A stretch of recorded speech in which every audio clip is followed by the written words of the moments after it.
ईश्वर को देखने के लिए विश्वास की आंखों की जरूरत होती है। जब मन में विश्वास होता है तभी उसकी बातें समझ में आती हैं।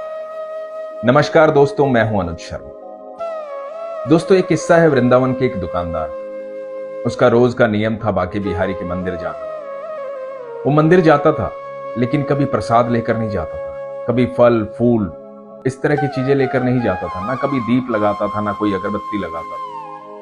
मंदिर रोज जाता था। अब वहां जाकर वो गरीबों की सेवा करता, गाय की सेवा करता, पक्षियों को दाना डालता, इस तरह के काम करता था। बचपन में उसके पिता ने उसे कहा था कि बेटा, ईश्वर जो है ना, वो अपनी बनाई चीजों से पूरी दुनिया से बहुत प्यार करता है। वो भाव का भूखा है, उसे तेरी कोई चीज नहीं चाहिए। खुद भगवान श्री कृष्ण जो है वो गाय की सेवा करता है। तू लोगों की सेवा कर, उसकी बनाई चीजों को प्यार से देख, उनसे प्रेम रख, वो अपने आप खुश रहेंगे। बस ये बात जो बचपन में उसके पिता ने उसे बताई थी, ये बात उसने अपनी गांठ बांधी और जीवन भर वो यही करता आ रहा।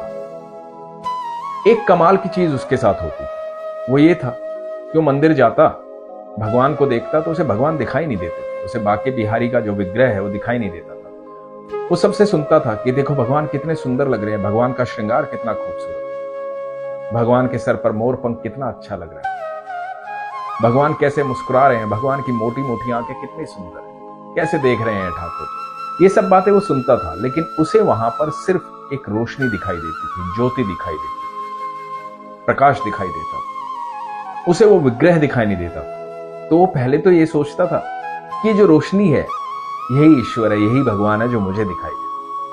लेकिन जब लोगों की बातें सुनता था तो उसे लगता था कि शायद यहां पर भगवान है, मोर मुकुटधारी भगवान श्री कृष्ण, सुंदर दिखने वाले, जिनका विग्रह है यहाँ पर। लोग बताते हैं मोटी मोटी आंखें, रोज नया श्रृंगार करते हैं, बहुत सुंदर वस्त्र पहनते। उसकी इच्छा हुई, उसने कहा कि प्रभु आप मुझे दर्शन क्यों नहीं देते?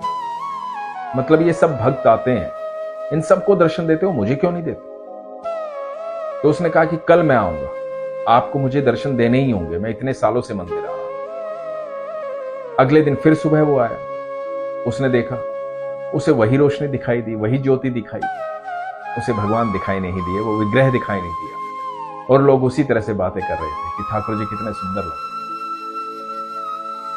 अब इसको बड़ा गुस्सा आया। इसने कहा कि प्रभु देखो, कल सुबह आऊंगा, कल सुबह आपने मुझे दर्शन नहीं दिए तो मैं यमुना जी में डूबकर अपने प्राण त्याग दूंगा। ये बात इसने कह दी। अब ये बात कहकर के अपने घर चला गया, अपनी दुकान पर बैठ गया। अगले दिन सुबह के इंतजार, इसे पता था कि भगवान दर्शन देंगे। लेकिन इधर रात को एक कोड़ी के सपने में ठाकुर जी आए, बिहारी जी आए, और उस कोड़ी को बोले कि तू चाहता है कि तेरा कोट ठीक हो जाए?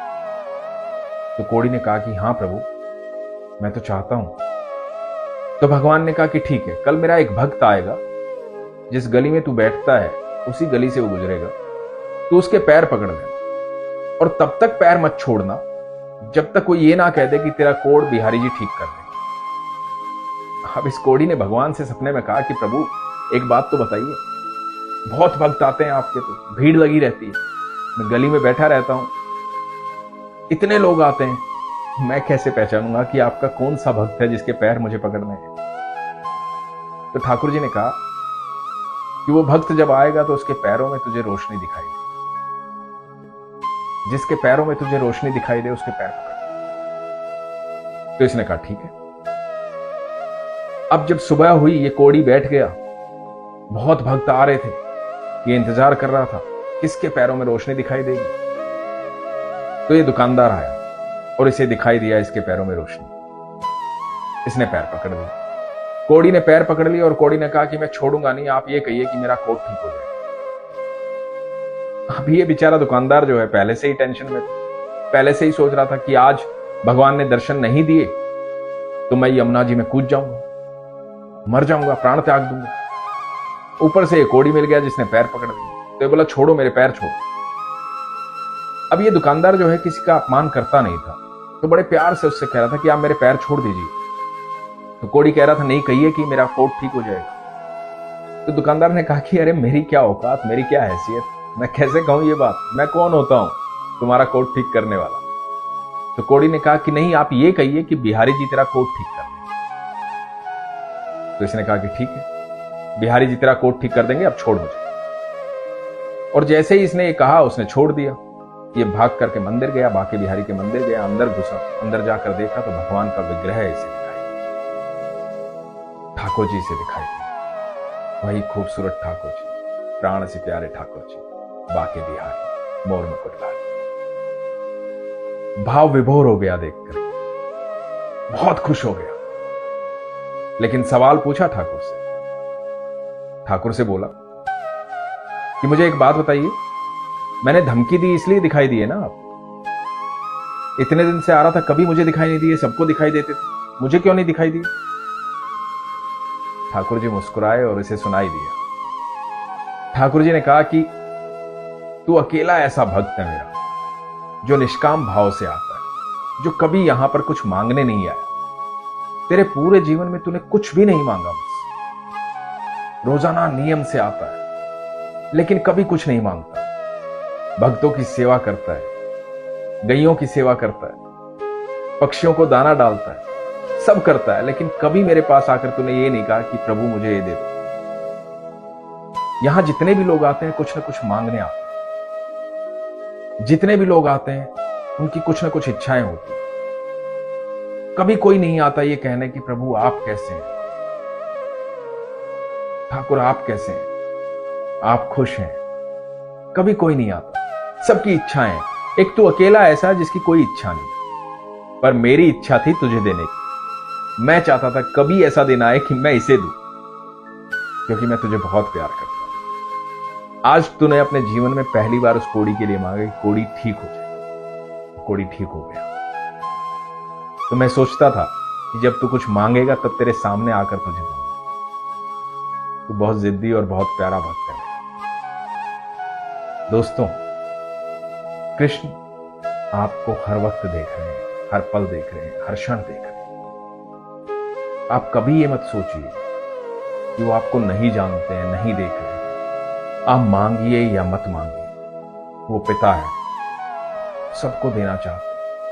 मैं हर बार एक बात बोलता हूं, आप अपना पात्र बड़ा रखिए। आप निष्काम भाव से सेवा कीजिए, जो आपका कर्म है वो कीजिए, बाकी सब वो संभाल लेगा। आप लोगों से प्रेम कीजिए।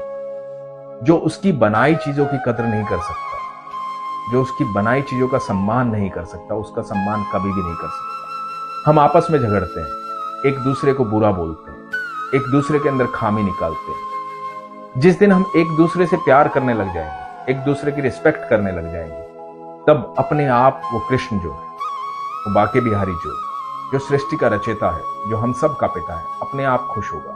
हर पिता अपने परिवार को खुश देखकर खुश होता है, उसे दुखी देखकर खुश नहीं होता। तो ये पूरी पृथ्वी परिवार है। ठाकुर जी ने ही कहा है ना, वसुदेव कुटुंबकम, ये पूरी पृथ्वी परिवार के समान है। तो अपने परिवार में खुश रहिए, सबके साथ खुश रहिए, कोई भेदभाव मत रखिए। फिर आपके भगवान, आपके ईश्वर आपसे हमेशा खुश रहेंगे और आपको बहुत कुछ देना चाहते हैं। अपना ख्याल रखिए, अपने विश्वास को मजबूत रखिए। हरे कृष्ण।